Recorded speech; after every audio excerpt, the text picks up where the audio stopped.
Hello. In this 1.20.1 QJS video for Forge, we're going to be going over how to use JavaScript's for each array to optimize your scripts.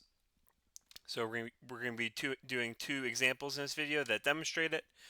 If you find this sort of content informative, please give this video a like, comment with any questions, and subscribe to the channel to never miss a future upload. In addition, thank you to BisectHosting for supporting my channel. I will be getting more into their services later in the video, but for now, let's get started. So I will be doing server scripts here in this video, specifically with I'm just going to do removing recipes as an example. If you want other examples with for each, let me know, and I would be happy to make a follow-up video. So we're going to do the usual server events.recipes, and then we're going to do event. And then inside the callback here, we're going to use an array. So I want to, in this first example, I want to define an array of items that we want to remove. So we're going to define a constant, and we're called items to remove. And we're going to add some items here. So let's say for this example, I want to get rid of a stone sword, maybe a furnace, and then perhaps a golden apple. So once we have our array initialized, we can use the for each loop to go through it.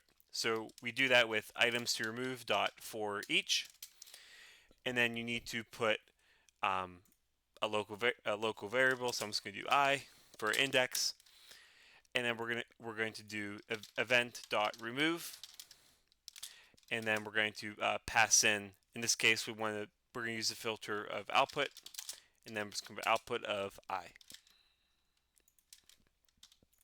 Before we get on to my second example, I would like to give a shout out to my server hosting partner, BisectHosting. This is a great Minecraft server hosting provider, and in addition, 100 other top online games. In regards to Minecraft, though, you can pre-install over 2,300 automatically. They offer 24/7, 365 customer support that can help troubleshoot your server and mods.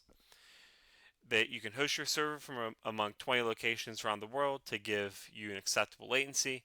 And finally, they offer advanced DDoS protection.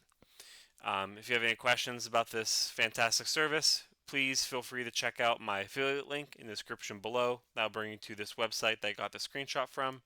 There's plenty of great information there that can help inform a possible purchase. So again, thank you to BisectHosting for supporting my channel. But now let's get into the second example here. I'm going to be using a regular expression. So in this case, I want to use forbidden keywords to remove. So we're going to make another constant variable. I'm going to call it forbidden keywords. And then I'm going to assign them to be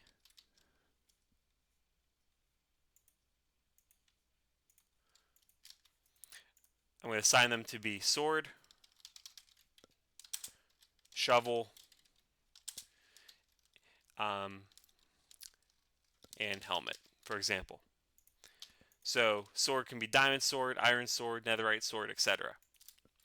So we're going to again go through the loop with for each. So forbidden keywords dot for each, and I always like to use just a simple index variable I. Then we're going to do event dot remove, and then in this example, I want to do an ID filter. So ID, and then I'm going to use a regular expression. You do that with /, and then you're going to pass in I, and then you obviously have to close it with a / as well. So this is going to remove any recipe with an ID that has sword, shovel, or helmet. So this can be useful for even further efficiency in your scripts. I highly recommend regular expressions. So if you have any questions about JavaScript for each loop with KubeJS, please let me know in the comments. Thank you for your time watching this video. Please like, subscribe, comment, and turn notifications on. Thank you to Bisect Hosting for supporting my channel. And thank you for your time watching this video, and have a great day.